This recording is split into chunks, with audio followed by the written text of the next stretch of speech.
Basically এটা একটা misconception যে আমরা ডাকসু 2025 নির্বাচনকে কেন্দ্র করে আমরা একটা নির্বাচনে একটা জোট দিয়েছি। সেই নির্বাচনী জোটের নাম আমরা দিয়েছি ঐক্যবদ্ধ শিক্ষার্থী জোট। এখন সেই ক্ষেত্রে আমরা এখানে বিভিন্ন মতাদর্শের, বিভিন্ন আদর্শের, বিভিন্ন সংস্কৃতি, বিভিন্ন ধারণার মানুষ এখানে একত্র হয়েছে। যেখানে মূলত আমরা স্পেসিফিক কয়েকটা বিষয় আমরা এখানে এগ্রি করেছি যে আমরা কয়েকটা বিষয় আমরা কাজ করতে চাই। এখন সেই জায়গা থেকে আমরা শিক্ষার্থীদের কল্যাণে আমরা কাজ করব এবং শিক্ষার্থীদের যে প্রাপ্য যে বেসিক যে নিডসগুলো আছে, তাদের যে অধিকারগুলো আছে সেগুলো আদায়ে আমরা কাজ করব।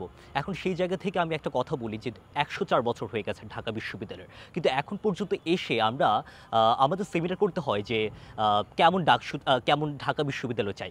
অর্থাৎ এইখানে এই ঢাকা বিশ্ববিদ্যালয় শত বর্ষ পার হয়েও তার যে শিক্ষার্থীরা আছে তাদের যে বেসিক নিডসগুলো আছে, প্রপার আপনার আবাসন সংকট আছে, তারপর আপনার ধরেন যে খাদ্য, আপনার মানসম্মত খাদ্যের যে একটা ঘাটতি আছে, অনেক অনেক অনেক প্রবলেম। আপনি রিসেন্টলি হয়তো বারবার জানেন কিনা আমি জানি না যে আমাদের যে স্বাস্থ্য বিমা নামে একটা যে প্রহসন আছে, সেই কারণে আপনার যে এখানে চিকিৎসার অভাবে একজন নারী শিক্ষার্থীর মৃত্যু ঘটেছে। এখন সেই জায়গা থেকে আমরা শিক্ষার্থীদের কল্যাণে কাজ করব, সেই ভাবনা থেকে আমরা একত্র হয়েছি।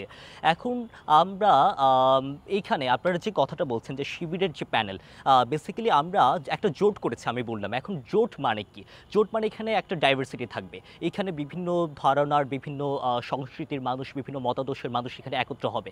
যদি এখানে আপনার একই ঘরানার মানুষ এখানে থাকে তাহলে সেক্ষেত্রে সেটাকে জোট বলা যায় না, তাই না? তো এখন আমি একটা কথা বলবো, সেটার পাল্টা আরেকটা কথা আসবে। এটা তো মূলত জোট, তাই না? যেখানে বিভিন্ন মানুষ এখানে একত্র হবে। কিন্তু বিষয়টা এমনভাবে দাঁড়িয়েছে যে শিবির এখানে প্যানেল দিয়েছে, মূলত শিবির এখানে প্যানেলটা দেয় নাই। এবং আমাকে এমনভাবে ফ্রেমিংটা করা হচ্ছে অ্যাজ ইফ আমি শিবিরের যে 29টা বই আছে সেই 29টা বই মুখস্থ করে আমি শিবিরে যোগদান করেছি, এমনটা কিন্তু না। কিন্তু বিষয়টা হচ্ছে আমরা একটা নির্বাচনী জোটে গেছি। এখন নির্বাচনী জোটে যাওয়ার জন্য আমরা স্পেসিফিক যে বিষয়গুলো আমাদের একমত হওয়া দরকার সেই বিষয়গুলোতে আমরা একমত হয়েছে। এখন ছাত্র শিবির তার নিজস্ব যে মতাদর্শ আছে সেই মতাদর্শ যে এখানে ডাকসুতে অ্যাপ্লাই করবে এমনটা না। আমরা ডাকসুর তো আসলে সেরকম আদর্শ কেন্দ্রিক বিষয় না, এখানে শিক্ষার্থীদের অধিকার আদায়ের লক্ষ্যে আমরা কাজ করি। তো সেই জায়গা থেকে মূলত আপনারা যদি ধরেন যে শিবির এখানে তার যে নিজস্ব যে মতাদর্শ আছে সেটা বাস্তবায়ন করার জন্য মূলত এই প্যানেল দিয়েছে, তাহলে এটা একদমই ভুল। কারণ আপনারা জানেন কিনা আমি জানি না, গত 10 দিন আগে আমি শিবিরকে ক্রিটিক করেছি। সেটা আমি একদম স্পেসিফিক্যালি বলি যে শিবির যে আপনার পানি ফিল্টার দিয়েছে বিভিন্ন হলের মধ্যে, আমি বলেছি যে এই কাজটা এটা আপনার প্রশাসনের কাজ, এই কাজটা, এই ওয়েলফেয়ার পলিটিক্স, এটা শিবির কিংবা অন্য যে কোনো ছাত্র সংগঠনের কাজ না। তারা বড়জোর এটা প্রশাসনকে জানাতে পারে। এই বিষয়গুলো, যে ক্রিটিকগুলো, যে লজিক্যাল যে ক্রিটিকগুলো, সেগুলো আমি বলছি এবং আমি বলেছি, কালকে আমি বলবো, পরশু আমি বলবো। সুতরাং আমি শিবিরে জয়েন করেছি, এই প্রোপাগান্ডা আশা করি ছড়ানোটা আমার জন্য খুব বেশি দুঃখের। আমরা একটা নির্বাচনী জোট করেছি এবং সেই নির্বাচনী জোটের মাধ্যমে আমরা শিক্ষার্থীদের যে অধিকার সেটা আদায় করব, এটা আমাদের প্রত্যাশা। তো বিষয়টা হচ্ছে তারা হয়তো বা এখানে যে বিষয়টা, আমি একজন চাকমা সম্প্রদায়ের, কিন্তু আমি চাকমা সম্প্রদায়ের জিনিসটা ওইভাবে আমি হাইলাইট করছি না। আমি তো আসলে এখানে 8-10 জন স্টুডেন্টের মধ্যে একজন স্টুডেন্ট। এখন সেই জায়গা থেকে তারা এখানে ভিন্ন মতাদর্শের একটা ভিন্ন মতাদর্শের একটা মানুষ কিছু ভিন্ন মতাদর্শের মানুষের সাথে মিলেমিশে কাজ করবে, সেই জিনিসটা তার মেনে নিতে পারছে না। এখন সেই ব্যর্থতা তো আমার না, সেই ব্যর্থতা তাদের। ছাত্র শিবিরের যে সকল নেতৃবৃন্দ আছেন তাদের সাথে আমার যখন কথা হয়েছিল, আমি কিন্তু শিবির প্যানেলে যাইনি, এটা প্রথম কথা আমি একদম ক্লিয়ার করে দিচ্ছি। হ্যাঁ, তো এখন তাদের ক্ষেত্রে আমার দাবি দেওয়া বলতে যে জিনিসটা আসলে এখানে ইকুইটির বেসিসে, এখন আমরা যখন একটা জোটে যাব, আমি যদি সংখ্যাটা একজন হই এবং তাদের সংখ্যাটা যদি 10 জন হয়, তাহলে সেক্ষেত্রে আমি মনে করি এখানে সমান সমান একটা জিনিস থাকবে।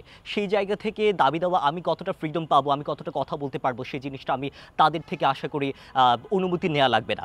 আমি অতীতেও আদিবাসী, সংখ্যালঘু থেকে শুরু করে নারীদের অধিকার থেকে শুরু করে সকল বিষয়ে আমি সোচ্চার ছিলাম এবং এখন পর্যন্ত আছি।